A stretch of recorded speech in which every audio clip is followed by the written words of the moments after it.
Hey, last night I finished your book, cover to cover, every single word. Reread a few paragraphs. That's just my style.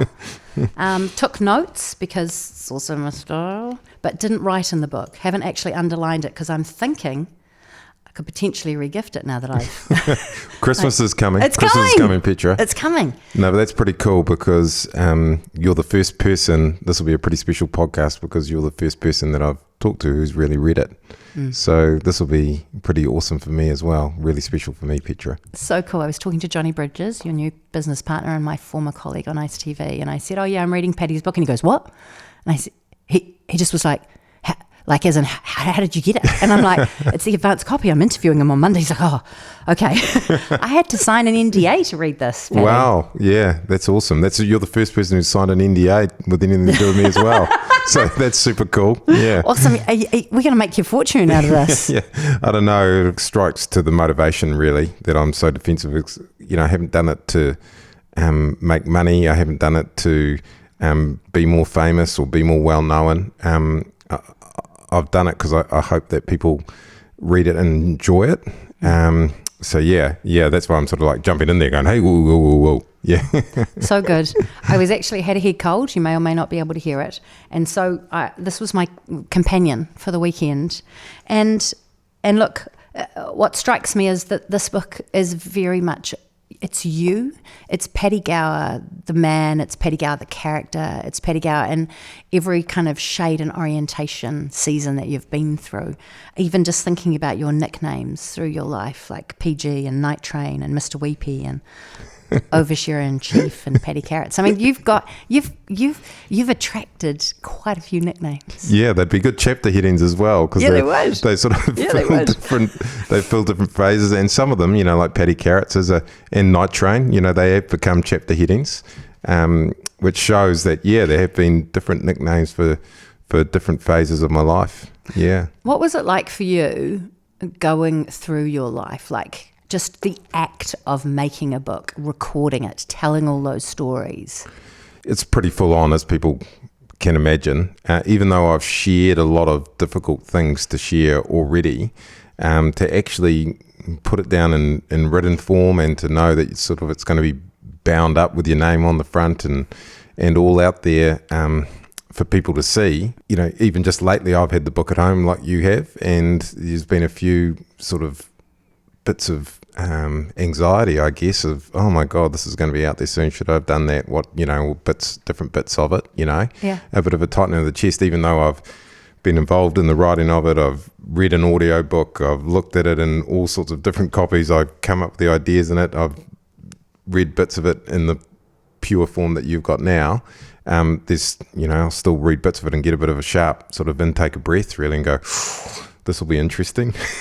and it's true, because of course there are a few characters in from your time in politics and from your time in media, but also really, as I said at the beginning, the main character is you. Like, this book is so much about your journey. And I remember reading it, and I've had snippets of you. We've intersected over the years, and I've seen your work on the television. I've heard about you. I've seen Paddy Gower on Booze. I know a little bit about you, right? And yet, I think as I was reading it, I was like, oh, wow. I don't think I realised that you'd had a breakdown. Like, it makes perfect sense to be burnt out based on the mahi you were doing and how you were at full tilt, and just going for it without pausing, without potentially grieving some of the harder things in your life. But it struck me, just the humanity of it, I guess. Yeah, and, it's pretty full on to have a mental breakdown, because that's what I've had, and it's equally full on to talk about it and to write about it, because you've got to go back to it, and I think if people get through something like that, they probably want to forget about it forever. But as I said in the beginning, I want people to read the book and enjoy it and have fun and get to know me better, but I want them to be able to take away some things as well that might help them. A lot of people, when they have mental breakdowns or mental problems or whatever in their life, it's really, really hard for them to talk about and deal with. For me, I'm lucky. I've found a way to talk about things in public, and And in some of the ways, that's what I want the book to be, Petra, is I want it to be I don't want people to think that they're going to pick up a book and hear some amazing story about this completely unique person that has all these special gifts and this amazing story. I want people to pick up the book and read it and go, that was me. He's saying things that I can't say, or his life is like mine. He has been like me at times. I just want that. I want people to sort of see themselves in it, and I want to. What I want to do is use my gifts and my ability to be able to do this to speak for the people who have had all sorts of problems, be it with the way that they felt about the way that they looked when they grew up, if they were bullied, if they've got an alcohol problem, or if they've got mental health problems. I want to speak for them, for the people that feel like they can't, and that's what the book is. And look, it's a long way. There's a lot of stories that come before that kind of pivotal or breakdown and the pivotal giving up of the booze. Like there's quite the ride, isn't there? Yeah. I mean, I've had a hell of a career, and then I've had lots of things happen to me, and another big part of the book, as you'll see, it's dedicated to my mum. Yeah. My mum died before I got into TV. It was never even a thing that in my dreams. My mum passed away long before that happened, or shortly before it happened. And, I've dedicated the book to her because she wasn't around to see all of this, this incredible and crazy life. And I think that's another big part of it. My mum died of cancer. There's so many people who will be reading this book and listening to your podcast who are affected by cancer right now. And I wanted that to be a big part of it as well, that, people could see, hey, this is someone who's had his life turned upside down by cancer, and he's had to deal with that in the middle of trying to achieve everything else he wants to achieve in life. So that's been a pretty sort of important part of it as well as all of the messy travails of just being a journo and all of the crazy, all the crazy stuff, the shenanigans that I got up to. Glory. Yeah, there's some good yarns in there. Hey, look, you say that home was a sanctuary, that your parents, you knew you were loved, like they knew you were being bullied by how you looked. And Paddy Carrots was one of those nicknames at school where you were pulled apart for having slightly bigger front teeth. They weren't slightly, they were absolutely massive. I had huge buck teeth. And my dad's nickname when he'd been growing up had been Smiley, because he'd had buck teeth as well, or an overbite. But as the sort of genetics merged, I got these really, really big buck teeth. And, I was teased about them from, as soon as you sort of get your new teeth. I was still at primary school when I can first remember getting teased about them. And then I went to secondary school and I was teased a lot, and life was hard. And you can't, do a lot about buck teeth. Eventually you can get braces and stuff. They come with their own nicknames, and it took a long time to get through it. But it's awesome being here in your family home, and thank you for having me here, because it's got a sanctuary feel like it here.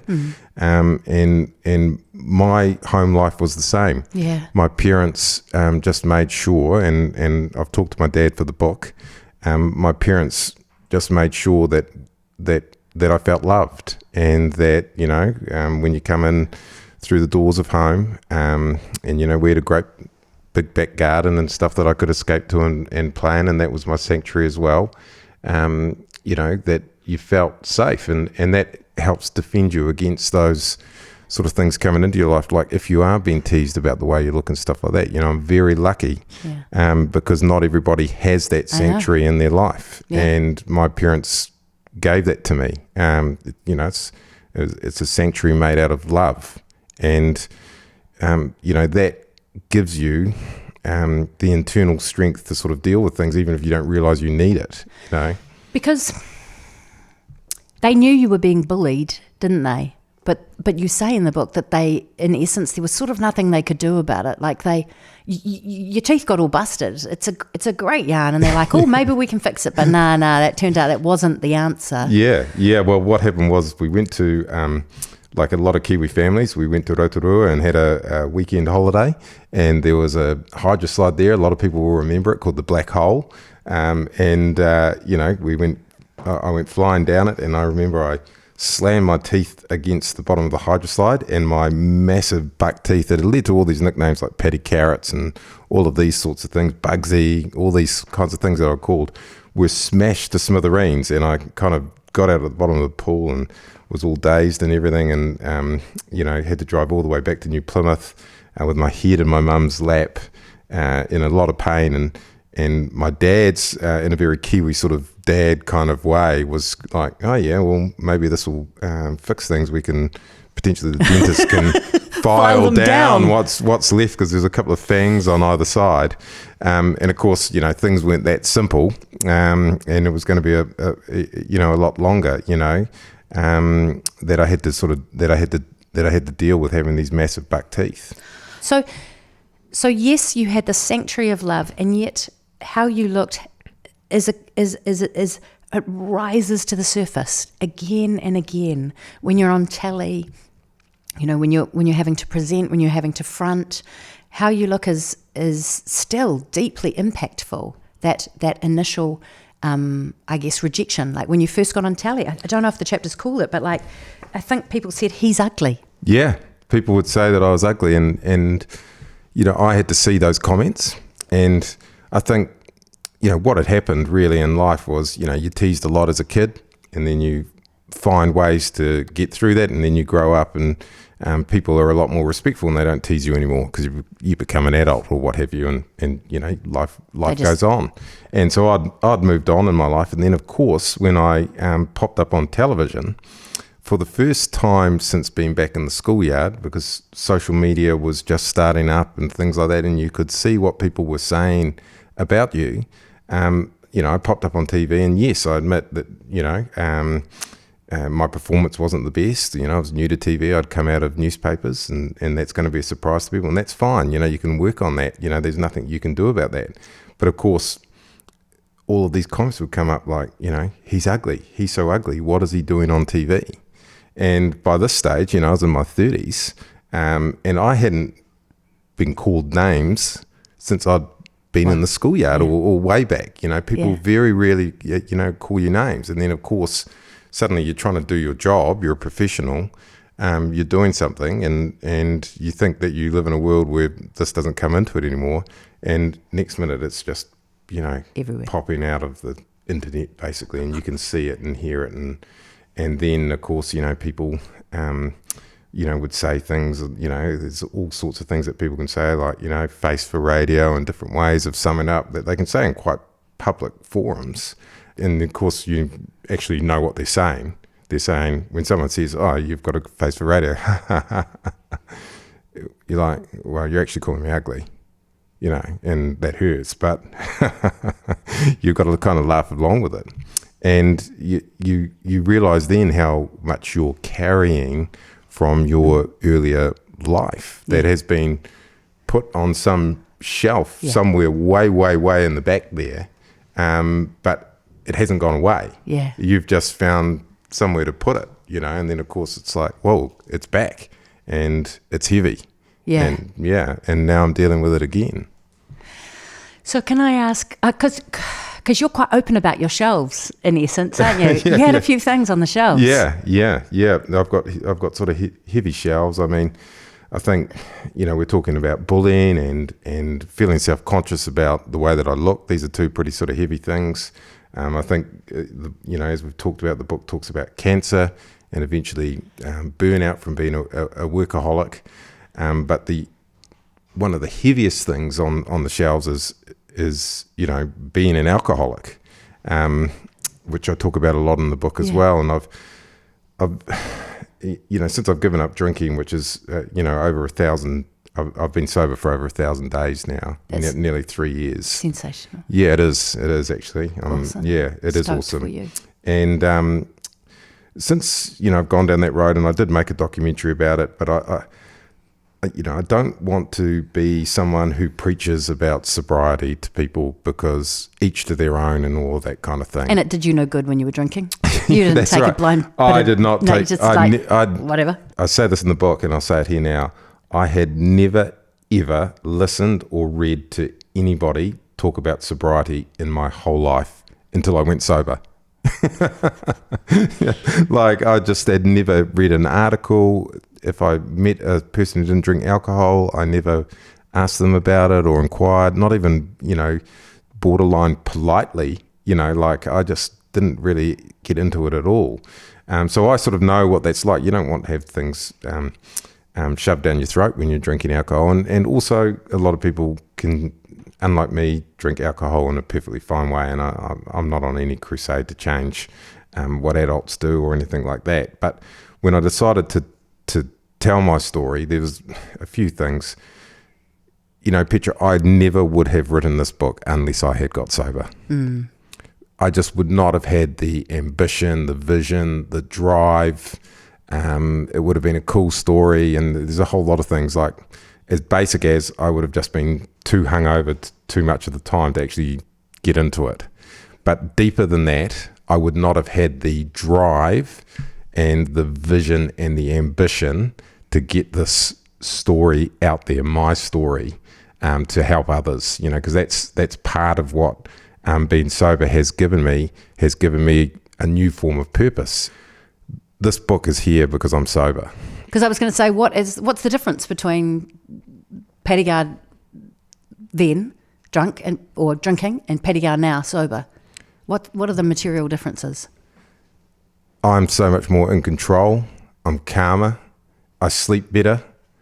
Yeah, there's just this big long list.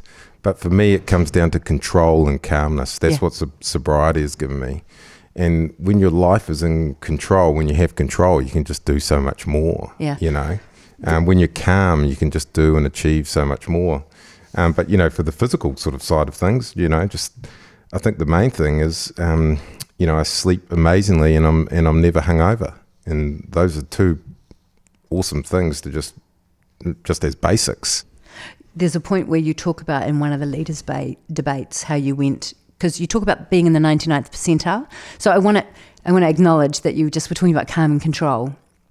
And look, I read this as a person who's been on live telly. I read this as a person who understands the world that you've been in, not the Beehive and not the Herald, but who's stood in front of Buckingham Palace doing a story for the 6 o'clock news, and they've said there's a flyover happening. We're going to film the flyover and we're going to pan down to you and you're going to deliver the line, and then we'll feed it back to the 6 o'clock news, and you are on. It is the best feeling, because if you don't get it, it's gone. They don't repeat the flyover, at whatever his faces, Catherine and William's wedding. So there's this focus and there's this in the zoneness. And you mention at one of the leaders' debates, of which you've now done several, you said working with the power of my mind in comparison to acting in an ad hoc way and finding something by accident. Like, there comes a point at your career where you've just been on this trip, right, rollicking from story to story and from break to break, and you're taking yourself with you, but you're also carrying this sack on your back, which is the grief of your mother and the insecurity about how you look and all the things the wounds that we all receive as we're growing, and they're kind of weighing you down. Yeah. So sort of two things to that, really, in terms of finding. Basically, what the book shows is the way that I find ways to use my mind to help me. Now, there's two parts to that, really. There's letting go of things that have held me back. Letting go of alcohol, letting go of worrying about the way that I look, just leaving it in the past. Dealing with losing my mother and all of those kinds of things, and just starting to put all of that kind of stuff into the past, or into the back of the bus is another way of looking at it. And then the other side of that was using all of the things that had made me successful, but I didn't realize I was doing them. So you mentioned before the 99th percentile, which is my term for when I am operating in the absolute top of my capacity. I'm in my 99th percentile. I'm doing a live cross, or I'm doing an interview and I'm on fire. You know, I can see everything that's happening in almost like real time, or I kind of get some special powers and I'm in this special place. Now, for most of my career, I would just kind of get there by luck, or I'd work myself into it, or I'd work myself into a tiz to get there, and in the same process as I put a lot of things away behind me. When you filed them, maybe. Took them down off the shelf, read them. That's right. Filed them. I also wanted to look at all of the things that had made me successful down the years, and instead of just relying on them to turn up sometimes when I needed them, other times they wouldn't arrive or whatever, find ways to bring them up and use them when I need to use them. And that's a process that I call believing in the possible, or what I also call trained optimism. Yeah. I train myself to be optimistic. I train myself to be like, okay, I'm going to go in and see Petra and we're going to have an amazing time, you know, and to think of things that way. I visualize things going well. With the leaders debate, I visualize things going well between Chris Hipkins and Christopher Luxon, you know, and I do all the research, but I visualize them debating, I visualize the crowd laughing, I visualize the debate ending and being happy. And that helps me get into the 99th percentile.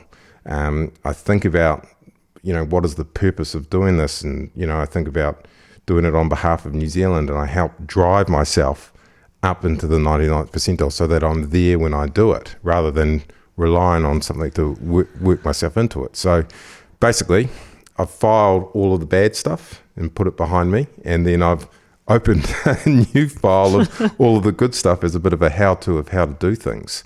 And a big how-to for me, Petra, and how to do well is to believe in the possible,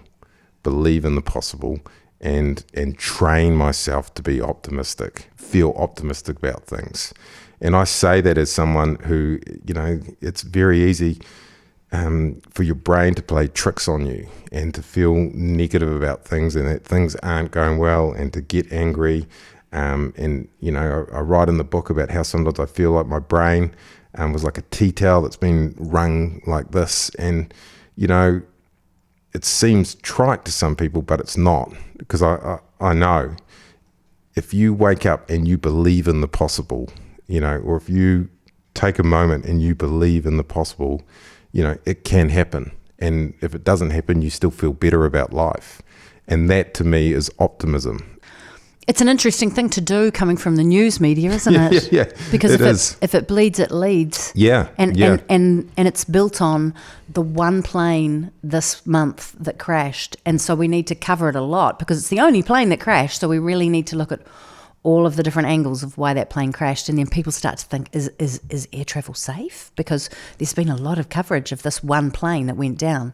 And so there's this real, you know, it's tricky. I've advised people to stop reading the newspapers who were feeling depressed. I've said, take yourself out of the news cycle for a moment, because the news cycle's job is to report on the worst of, and the most violent of, and the most damaging of, and the most difficult of. Yeah, and I've spent, 25 years, my entire adult life working in news. So nobody knows this better than me. And I've worked as a crime reporter. I've seen some of the worst murders in New Zealand history, and not some of them, a lot of them. I've met a lot of victims. And when I say I've met a lot of victims, I'm talking well into the hundreds in terms of meeting and interviewing people who have been through terrible things like a murder or an accident, a family member lost in an accident or something like that. I know a lot about grief and the bad side of life, and I've reported a lot on it as well. I've reported in Parliament, which is a kill or be killed, incredibly aggressive environment. It is not nice in there. It is not a nice place, and I spent 10 years in there reporting. And I can tell you right now, it led to me having a mental breakdown, and it's not great. But journalism still has the incredible ability to help others, and it can be optimistic as well. And people are going to see some of the work that I'm going to be doing now in my latest guise, and I want to get into an optimistic kind of journalism. And I'm changing myself, I'm changing in front of my own eyes. The book is coming out, and I'm moving into a different sphere myself without even sort of planning it. I'm kind of like, this is weird. I've written a book about my own life where I know at the very bottom of it, if I am more optimistic, I am a better person. And better things happen. And better things happen. Yeah. And that can happen to all of us, and it can happen to all of us as a country as well. I truly believe that. And you've called your book Believer Media. You've called your new company, the company you've made with Johnny Bridges, is Believer. Yes, Believer. Believer, yeah. which is such a fascinating title for me. Yeah. Because I'm a believer. And Johnny is my favourite skeptic, atheist. He's just a scientist. He's just a delicious human. I've noticed that a couple of times. His atheism is probably one of the strongest views that he has popped up with. Whoa, okay. Yeah, we just don't have souls, according to... I was like, well, okay. And yet he hires believers all the time, which is very funny. Yeah. But I understand how you're saying it. I understand that you're believing in the best, or you're believing in the possible. I hear you on that. And look, as a breakfast presenter, I thought all I can do, everybody has to do today, right? Everybody who gets to wake up gets to do today. And it's going to be hard, but we get to do it together. And so I was like, I'll just be there to encourage New Zealanders. Well, it ended my television career, but that's fine. TVNZ just wasn't for me. And neither was getting up at 4 a.m. But there's this thing, isn't there, where in fact, of the hundreds of victims you have met thousands and thousands and thousands of New Zealanders who have been encouraged by you, or encouraged you, or said something, given some feedback to you. The majority of the world lives peaceably, and Aotearoa New Zealanders, the majority of us live peaceably, in harmony, respectfully, law-abidingly. It doesn't mean we never speed. It doesn't mean we never, get a bit angry or lose the plot or flip the bird. Yeah. But we literally, most of us are good. Yeah, good and fantastic people. We are. Yeah, it's really important to remember that. And I think as Kiwis, we can get distracted by things and wound up by certain things that... You may have become distracted and wound up yourself once or twice. Yeah. But even as a whole, I think, sometimes I look at things that we're worried about, and I'm not going to name any of them because people they see them, they jump on you, that's what they're like. What are people worried about? I want to know now. There are things that we get all wound up about, and actually they don't matter. I know. They don't matter, and I do think that can hold us, at times it does hold us back as a country sometimes. It's part of our psyche, I think, to get a little distracted. Eckhart Tolle says that we are the source of our own suffering, like that most of the pain that we feel is caused by ourselves. So it's an interesting thing that you say that this idea that Kiwis could let go of some things, could say this is not super important, this doesn't deserve my anger, my energy, my attention. That's what I've done in my own life. I've let go of things that were holding me back. It's scary though, isn't it? It is scary. It's really risky because, look, it's very easy. If you've got a superpower, which kind of you do, you're somebody who heard about One Tree Hill, they might be chopping the tree down, you got a tip off and you went. You just went. You're just like, I'm going. And you started talking to people and you started recording what they said, and you were there when it happened. You heard about a shooting that had happened in Christchurch. There's just reports coming in. It's hard to imagine now something was happening in Christchurch. You're in a cab or you're with a cameraman and you say, take me to the airport. You can't get hold of anyone at the newsroom. You say, let's go. You just take yourself to Christchurch. So you're somebody who's willing to just go, right? It's like a devil may care. You're just going. And if you start to think, that's who I am with alcohol, and I cannot be that unless I have alcohol, then it's very dangerous, the idea of letting that crutch go. Yeah, but equally, letting go and walking without a crutch that you've had for your whole life. I mean, that was the key thing. Crutch is such a great word for what alcohol was to me. Because when I broke it all down, well, why did I drink? Well, there's a whole lot of reasons, but the most basic of them was it made me feel more comfortable, and it made me I didn't worry about the way that I looked so much when I'd had a few beers in me, and I felt like I fitted in. And that was where it all sort of started for me as a 15-year-old, which is where drinking starts for a lot of New Zealanders, and that was a crutch for me. alcohol was a crutch for me to deal with the way that I looked from a young teenager. And I carried that into my mid-40s, a crutch that I had that actually I had no confidence. I had self-confidence issues when I was young, and alcohol helped with those. But I had no confidence issues anymore, but I still had this crutch of alcohol, which brought with it all of the other problems that were way beyond what it was helping me with. I know. Yeah.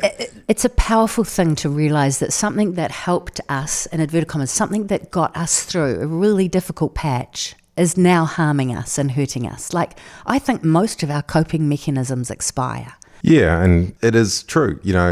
Alcohol held me back for virtually all of my adult life. It actually held me back, and letting go of it has allowed me to thrive and ride your bike faster. And wake up earlier.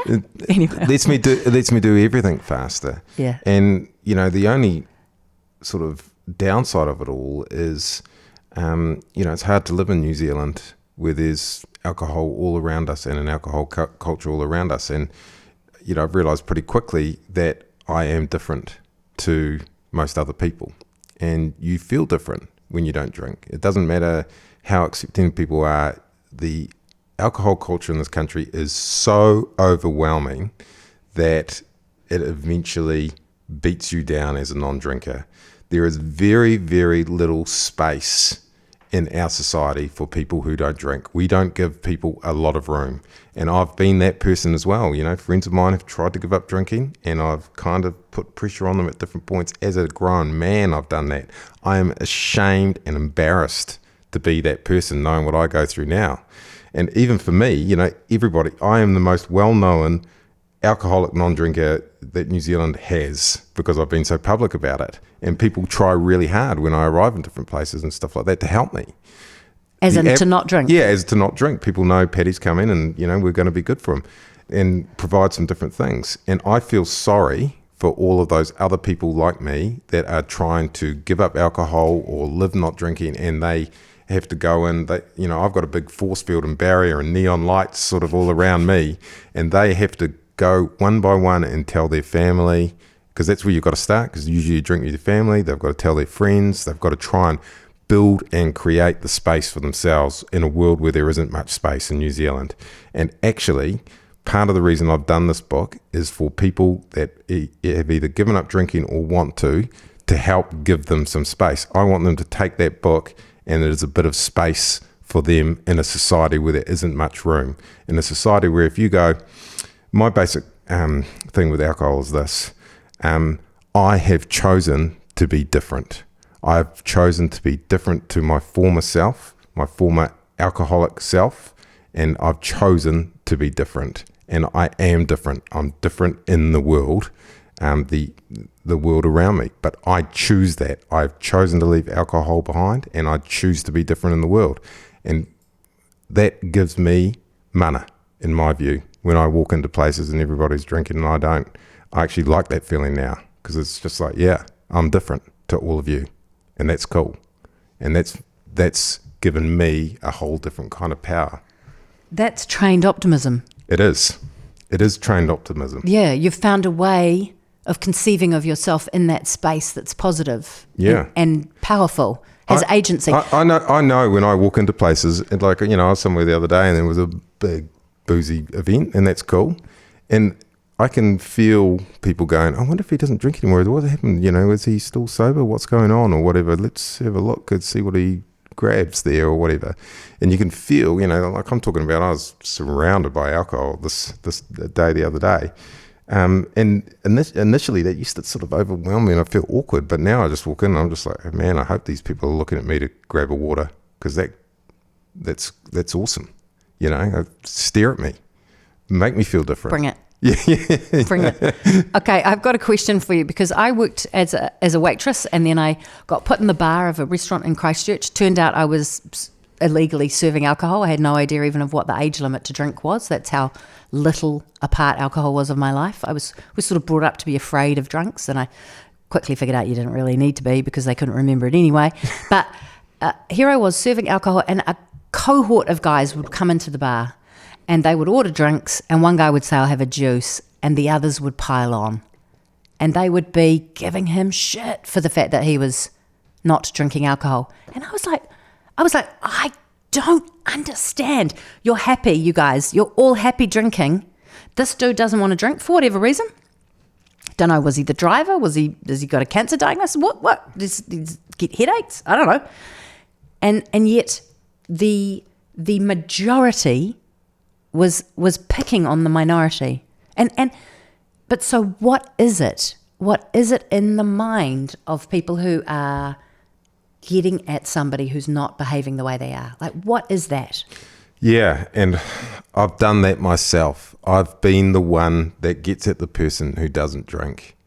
I find it, knowing what I know now and being a sober person, I'm humiliated when I think of myself putting pressure on my friends to drink in my life. And I did that right up to, I think I did it in my 40s to someone. How bad is that? I'm ashamed to be that person that puts pressure on other people to drink. That's part of the Kiwi male mentality, and it's just groupthink. And we just are not good at giving people space to be different. So this is about, because everybody is different, right? And you talk about taranaki and the isolation of that space. The fact that taranaki is your tūranga waiwai, it's your place to stand. Yeah, and I'm proud to be from Taranaki, and it is my tūranga waiwai. And I've looked at it, and people there, because of its geographic placement, it's on the outside. If you look at the legend of Taranaki Moanga itself, it's an outsider. It went and lived out there on its own after having a big fight. And people there are outsiders. People are different there, and I'm different. Not just with alcohol, I'm different in all sorts of ways. That's, you talked about having a superpower earlier on. That's mine, that I am different to other people. And as soon as I come to accept that, it's just made me such a more powerful human being, Petra. And, it's linked to where I was born. It's linked to where I grew up. It's linked to my life. And now I understand it. And it's special. And I'm glad you've noticed that bit in the book. And each of us have it, right? Like, Everybody to be has honest, I don't feel like I belong. I feel different. And I'm different because the life I've lived has been mine. And my husband's from Taranaki. Like, he was born in Stratford. Like, if we were to honour our unique difference, I think in honouring it ourselves, as you've done, you give other people the space to honour it, right? To just to be who you are. Not in a way that cuts anybody else down or raises yourself up over anyone, but to be who you are in the world and offer that as a gift. Yeah, and I'm lucky that I've got to be able to do that, Being in television, it's so much... I spent a lot of time trying to fit in. Yeah. When I first came into TV. Yeah. I was literally fitting into someone else's suit or someone else's perception of what someone on TV is meant to look like, or whatever. And then I became a fake version of myself, and as an aggressive kind of political reporter and stuff like that. It wasn't actually me. It was something else, and the more that I've allowed myself to become real and become the real me and embrace my differences, the better things have gone for me, not just career-wise, but in my life as well. It is one of the most powerful things that you can do is to embrace your differences. And that's somewhere where I've got to. I agree with you. And look, just because we're talking about you, just a little bit more. I've written down the word here that you're quite a dichotomy. Like, your ego is quite big, and yet there's also this incredible tenderness. Like, you're tender but tough. You've got this kind of significant ego, right? But also this insecurity. Yeah. And you've got this bravado, but you've got this deep caring and soft side. Like, you're very you're the attack dog, and you're also out there fighting for the little guy, bringing up cystic fibrosis, lowering the age for bowel cancer screening, which is a fantastic story, by the way, in the book. But it's like there's this push me, pull you. Yeah, and it's another hard thing to admit, but I've suffered from having a massive ego at times, and there's all sorts of phrases for it, too big for your boots, or but whatever. But I've been that guy. I've suffered from a big ego and all of the problems that come from it, and basically thinking that your shit doesn't stink and all of these kinds of things. And I look back at myself when I was like that, and it's just what a dick. And and you've got to have an ego to do this kind of work. There's no question about that either. But I just took it too far, and I've been much better once I've become more grounded and started to work with some purpose. Okay, you've been gifted the chance to have this platform and do all this kind of thing, but Paddy, you've got to do something with it, man. It's not just for you for your ego to grow or anything like that. You have got to do something with what you've been gifted. And when I've begun working like that, better things have happened. There was a time when I worked for no other purpose. Probably, maybe I was just working for my own ego at times. What's that about? That was like, I think it got to page 183, and I'm like, I wrote down a note. It's doing something for others. Yeah. Like literally you said I was self-centered and had no perspective at all at page 183.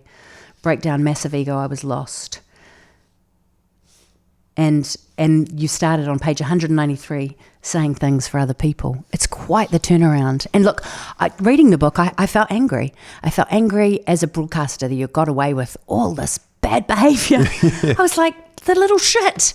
He's just walking around like just having his way with things, because I'm a girl, and was raised in my family, my way. I was just trying so hard to be good. Yeah, and I guess I got away with a lot, but where did it get me, really? Yeah, and it got me nowhere. It got me to a mental breakdown and an alcohol problem. And what's that? And it wasn't achieving anything for anyone. What was I doing? And it's this is why writing the book's been really. It's just exposed so much stuff about myself that I don't like. And you've changed. Yeah. You've literally changed. Like I read it, like I wanted to stay slightly annoyed with you. And I'm like, no, I can't. Because now, like the work that you're doing now and the purpose that you have now is what I would call transformational. Yeah, and I think it's live more optimistically, believe in the possible, number one. Mm-hmm. The number 2 point is work with purpose, work towards something, work with purpose. And that purpose is no longer your glorification. No, that's to help others. Yeah. Work with the purpose of helping others. What does that do when you get something like the bowel cancer screening age lowered, or you get a drug, you're part of a move to get a drug funded that saves people's lives? What does that feel like? Well, in terms of Trikafta, the drug for cystic fibrosis, it was the most amazing feeling in my whole life. Yeah, I was getting dandruff shampoo. That's such a good admission. and Pharmac rang and said that the drug had been funded, and I just cried tears of joy, and I remember the faces of all of the mums of kids with cystic fibrosis that I'd met over the couple of years leading up to it, kind of flashed before my eyes, because I'd meet all these mums and they were just so worried about their kids and the kind of life they were going to have, and so desperate to get the drug. And I remember them sort of just flashing before my eyes in the pharmacy, and this amazing warm feeling that these mums weren't going to worry anymore. Yeah, such an awesome feeling, and it's amazing to be involved with things like that. Yeah, Your mum was a devout Catholic. Yes. She made you go to Mass until you were 17? Yeah. And you said, Mum, I'm not going anymore. Yeah, and I've talked a lot about Catholicism in the book and my faith. I think in New Zealand we sometimes get a bit awkward talking about whether you believe in God and stuff like that. I'm not awkward about it. I do believe in God. We sort of stopped going to church and all of that kind of things, but Catholic values and the belief in God have stayed with me. My mum believed that God was, my mum believed that God was the feeling of love that was all around us. I remember she told me that. It's a great way to think of it. It doesn't hurt anybody if I think of God in that way. Nobody needs to know, or it doesn't change anything around. It's just, I think that the love around us is God.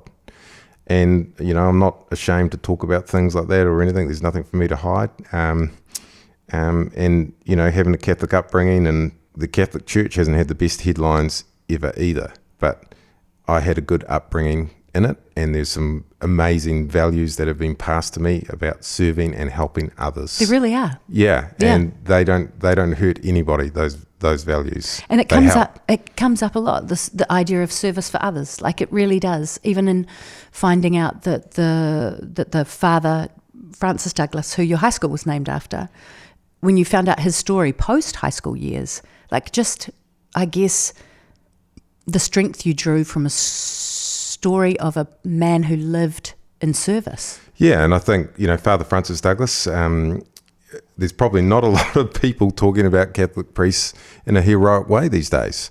But he was a Catholic priest who served in Taranaki and went over to the Philippines and was taking confession off some guerrillas who were hiding in the jungle away from the invading Japanese, and taking confession and helping them live their faith, and they became his friends.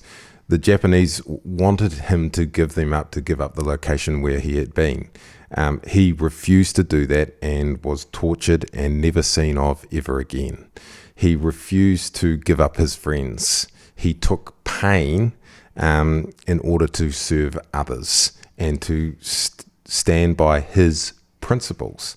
Now, and lost his life because of it. Now, not a lot of us can say we live our lives with such purpose that we are willing to go and die for it. Quite Christ-like. Yeah, really. yeah. And Father Francis Douglas did that. And, I find it inspiring to think that, I went to a school named after him, because it's a great value. It's, you can take the religion out of it and you can put it down to stand by your values and stand by your friends, because that's what he did. And those are fantastic values.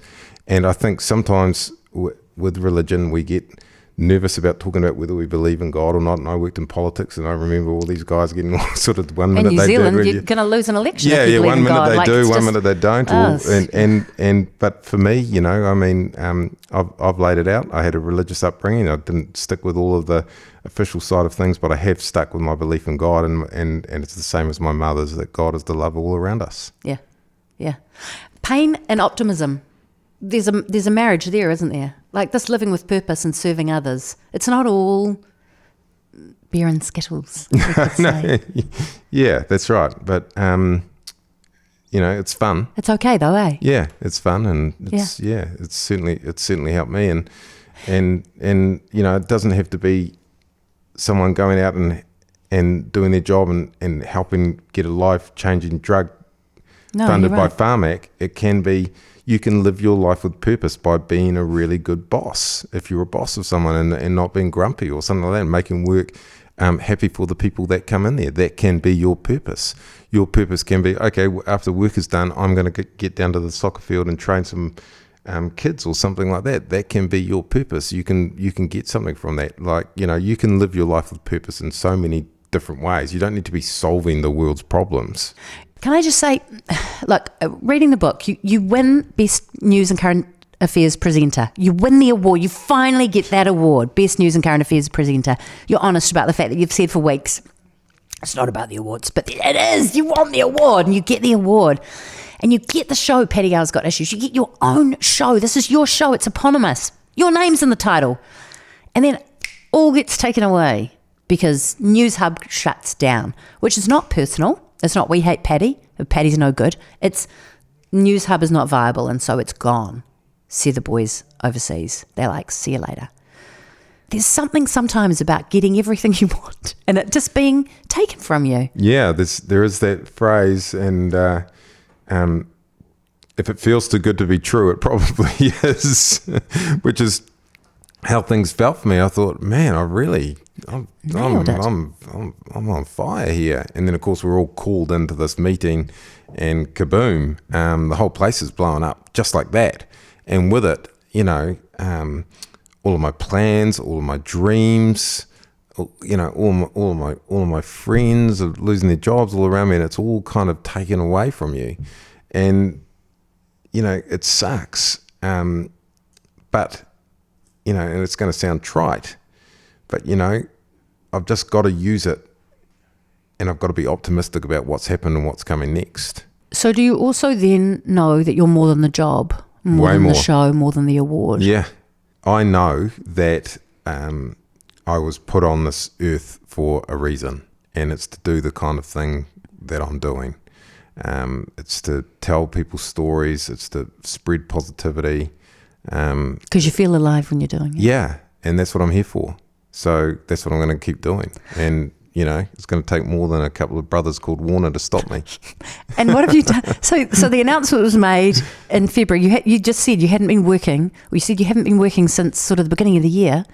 It's toward the end of the year. Yeah. But how's your 8 months been? Yeah, but, I'm about to create and release something new and different. Cool. I'm about to release a new form of optimistic journalism where we show New Zealanders who believe in the possible and make things happen, where I talk to people who have lessons to offer us about how to live our lives, where I travel up and down the country so that people can see me in person and I can talk to them in person. I'm about to do something new with more energy and more drive than ever before in 25 years and with more purpose than ever before. So yeah. More the power to you. Let's go. Let's go. Good luck and God bless. Yeah. I asked Johnny Bridges, I said, what's your superpower and what's your Achilles? And this is his version. His superpower is caring about people and giving them energy every day, every interaction. His Achilles is burning himself out and just doing too much. The two things are related. This is this push me, pull you, yeah, right? Yeah, they are. But yeah, I do like to give people energy. And, I hope that the book gives people energy. Yeah. That's why I've done it. Have you ever thought of an ADHD diagnosis? No, I haven't. You haven't? I haven't. Has no one suggested it to you? I've got a lot of issues, but that is not one of them. It is. I've got only 3 things left to talk to you about. One is our final question. One is, your father is with you. You lost your mum when you were 29? Yes, 29, 30. 29 years old. Yeah. 29, 30. Too soon. Too soon to lose a mum. It's always too soon, probably. And your papa's still with you, your dad? Yeah. Yep, my old man's still around, and he's been the best dad that anybody could ever ask for. Of course he has been. Yeah. Of course he has. Yeah. So I love the fact that you are this dude who gives everybody all this energy, and you are, one of your nicknames, oversharer and chief. So you are this person who has this sense of boundarylessness, like you're just willing to show up for people and share your life. And yet you have a very healthy set of boundaries around your private life and your private social life and your private family life. And what gives you the ability to do that? Because I just want to salute that. I just think that's a wonderful thing. It's so wise. And wise is probably not a describer that people use about you. They probably not yet. It's coming, but they use energetic and resilient and tenacious and gift, all sorts of adjectives. But I just want to add wise to that. Oh, thank you. Yeah, I just think, look, that's all I've got left. That's all the oversharer and chief has left. It's good. Yeah. It's good. Thank you. It's good that you keep them out. Yeah. And my ADHD diagnosis as well. Yeah, just keep that on the DL. And I was going to ask something about knowing that you had that scenario of love as a parent, they couldn't take away your buck teeth, it turns out, unless they'd remortgaged the house, and they couldn't stop the bullies, but they gave you that space of unconditional love. How impacted have you been by that as a dad? Yeah, I mean, my dad's my hero. Yeah. Yeah, and if I can turn out to be as good as him, I've done all right. Yeah. And it's hard, eh? You just want to protect the next generation from everything, and they're their own people. I want to acknowledge that you go where people are, that you actually just show up to where people are. Something I love about you, that you will go to the pain and to the pleasure, like to the joy and to the terror, and there's something about that is the ego in check even. You're just willing to go there, and it's a real gift to just go where the people are and hear their stories. So thank you for doing that. Oh, thank you, Petra. That's a really nice thing to say. Yeah, it's true. And what would your 80-year-old self, you have to use your imagination now, your visualization, what would your 80-year-old self, Paddy Gower, 80 years old, having an orange juice on the deck, what would he say to you right now as you embark on a new season? Oh, I know exactly what he'd say. Tell me. So you're doing well, mate. That's what he'd say. You're doing well, keep going. Yeah, absolutely would. Life's for living, don't waste it. So good. And John said I'd do him an absolute solid if I mentioned that you were going on tour, because you are, and I realise I have forgotten to mention it. You said that we're going to go places. Yeah, we are actually going to go all around Aotearoa, New Zealand. I'll be going to 14 different towns and spreading my message of optimism, because I think we need it. Will be part pep talk, part it's going to be comedy routine. It's going to be part pep talk, part comedy. Part the inside scoop. Yeah, partly the scoop. It's going to be, I don't think, it's hard to describe because no one's ever done anything like it before, but it's going to be a lot of fun, and it's going to make people all up and down New Zealand feel great, which is why I'm going. Awesome. So much fun. And you're doing it with no better individual. Johnny Bridges is your man. He's such a good guy. I love him. Yeah, he's cute. Yeah, he's my brother from another mother. Does he still, if you say I dare you to, will he still do it? I don't know, but now I do you have now. To try it. I bet you can't. Yeah, that'll help. Try it in the office one day. But you can't. La, la, la. Try it out. Let me know. I will, Petra.